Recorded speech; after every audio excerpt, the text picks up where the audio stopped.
벤담의 쾌락과 고통에 대한 생각들을 쭉 정리해 봤는데요. 연이어서 미래의 생각과 주장들을 살펴보도록 하겠습니다.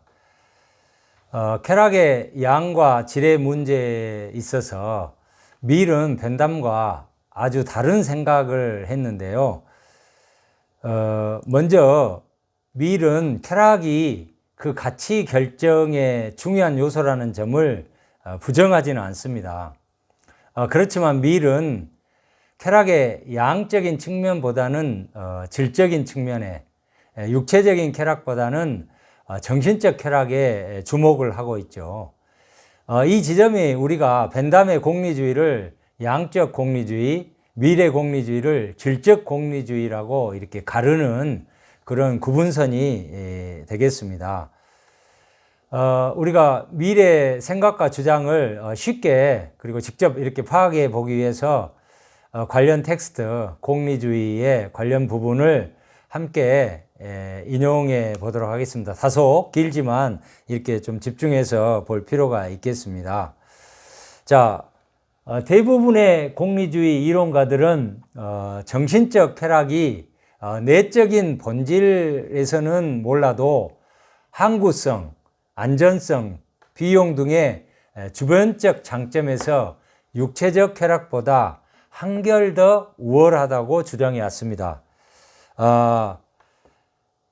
여기에서 지금 항구성, 안전성, 비용이라는 측면에서는 정신적 쾌락이 훨씬 더 큰 장점을 갖고 있고 우월하다는 거죠.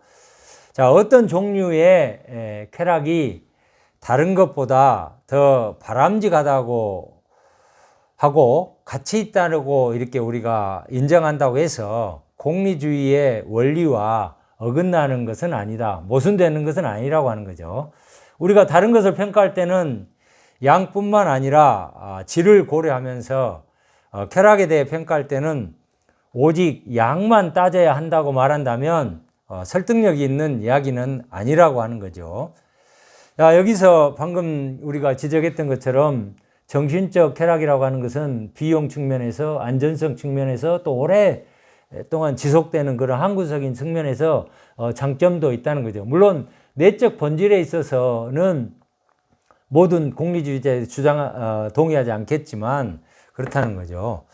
그리고 또 정신적 쾌락이 바람직하고 가치 있다는 것을 인정한다고 해서 공리주의의 그런 이론과 모순되지 않는다라고 하는 거죠. 다음으로 쾌락의 질적 차이에 대한 미래 언급을 조금 계속 살펴보죠.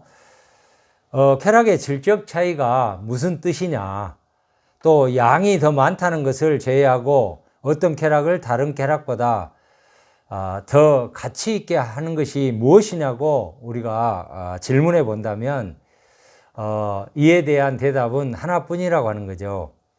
만일 두 가지 쾌락이 있는데 이 두 가지 모두를 경험해 본 사람의 전부 혹은 거의 전부가 이 도덕의 의무와 같은 것과 아무 상관없이, 도덕적 책무와 아무 상관없이 그 둘 중에 하나를 더 선호한다면 그것이 더 바람직한 쾌락이라고 말할 수 있을 거라는 거죠.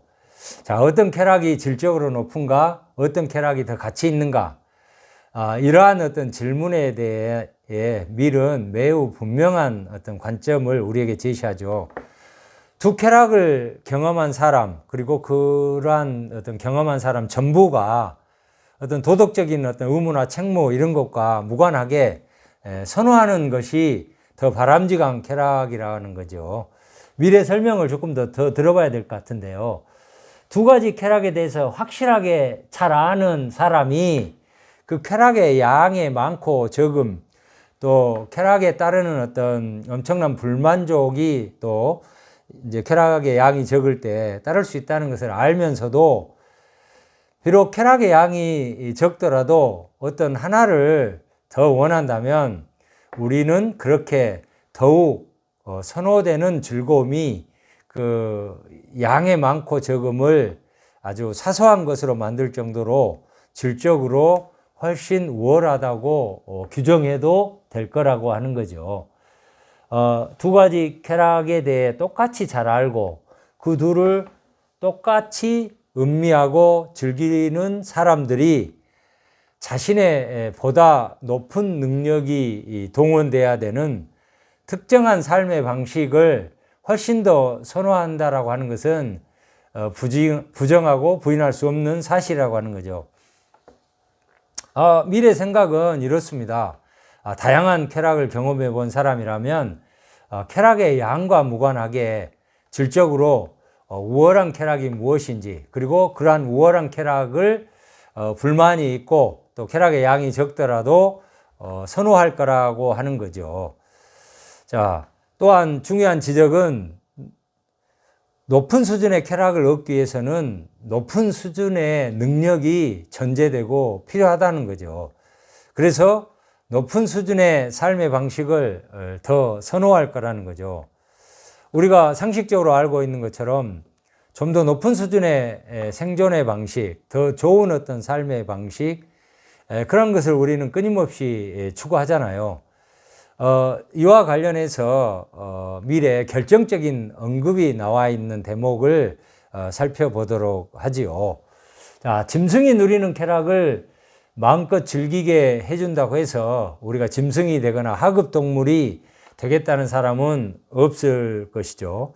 설령 바보, 멍청이 또는 무례하니 다른 사람들보다 자신의 발자에 더 만족을 느낀다고 아무리 우리가 설득을 한다 하더라도 지성을 갖춘 사람이 바보가 되고 교양이 있는 사람이 무식한 사람이 되고 느낌과 양심을 가진 사람이 이기적이고 저급한 무례한이 되려 하지는 않을 거라는 거죠.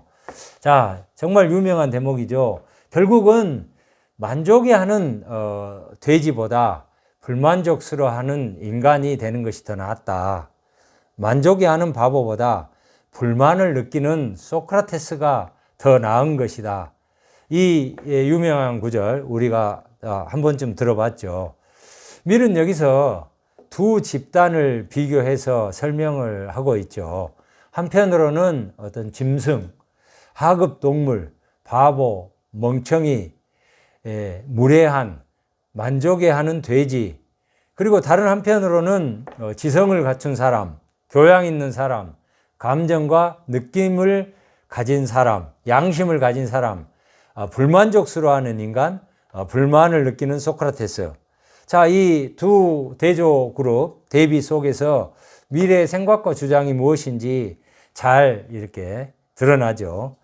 우리가 후자의 그룹에 속한다면 쾌락의 양과 무관하게 질적으로 높은 수준의 정신적 쾌락을 추구할 거라는 것은 분명해 보이죠. 이상의 논의를 좀 정리해서 이야기를 해보자면 벤담은 쾌락에 양에 초점을 두고서 말했죠. 이런 쾌락이든 저런 쾌락이든 그게 그거다. 이와 달리 미래 생각을 결정적인 한마디로 정리해서 표현해 보자면 쾌락도 쾌락 나름이다. 밀은 쾌락의 질적 차이와 정신적 쾌락의 우월성을 인정합니다. 바람직하고 선호되는 쾌락이 있으며 쾌락의 양과 무관하게, 그리고 설령 엄청난 불만족이 있더라도 선호되고 추구되는 우월한 쾌락이 있다는 것이죠. 높은 수준의 정신활동이나 능력을 발휘하는 과정에서 비롯되는 어떤 쾌락들, 이를테면 학문활동, 또 지식과 정보의 습득, 예술작품의 감상, 예술적 창조 등 무수히 많은 우리는 정신적 쾌락들을 알고 있지 않습니까? 이러한 어떤 정신적 쾌락은 신체적 활동, 식구의 포만감, 음주 후에 우리가 갖게 되는 어떤 취기, 어떤 성적인 흥분 상태 등에서 얻게 되는 육체적 쾌락보다 질적으로 우월하다고 말할 수 있다는 것이죠. 왜냐하면 높은 수준의 쾌락은 그 쾌락을 향유할 수 있는 높은 수준의 능력이 요구되기 때문입니다. 교양과 품위, 이해력의 수준을 갖추지 않으면 질적으로 높은 수준의 쾌락을 향유할 수 없기 때문이죠. 이것이 미리 제시한 중요한 이유라고 하겠습니다. 자유와 개인적 독립성에 대한 사랑에서 인간으로서 어떤 품위와 존엄성 때문에 우리는 낮은 수준의 삶의 방식을 멀리하고 항상 더 나은 어떤 생존의 방식, 더 나은 어떤 삶의 방식, 더 좋은 어떤 삶의 방식을 추구하죠. 그런데 높은 수준의 삶의 가치를 추구한 사람들이 도달할 수 있는 행복은 불완전할 수밖에 없습니다. 우리가 행복과 만족을 개념적으로 혼동하지 않는다면 비로소 만족해야 하는 돼지와 불만을 느끼는 소크라테스의 차이를 이해하게 됩니다. 즐거움을 향유하는 능력, 사유의 시선, 생각의 높이가 결정적인 요소라고 하겠습니다. 자, 이상에서 우리는 변남과 미래, 공리주의에서 쾌락과 고통의 양과 질의 문제를 논의해 봤는데요. 다음 시간에는 공리주의에 제기된 비판점을 간략하게 살펴보도록 하겠습니다. 감사합니다.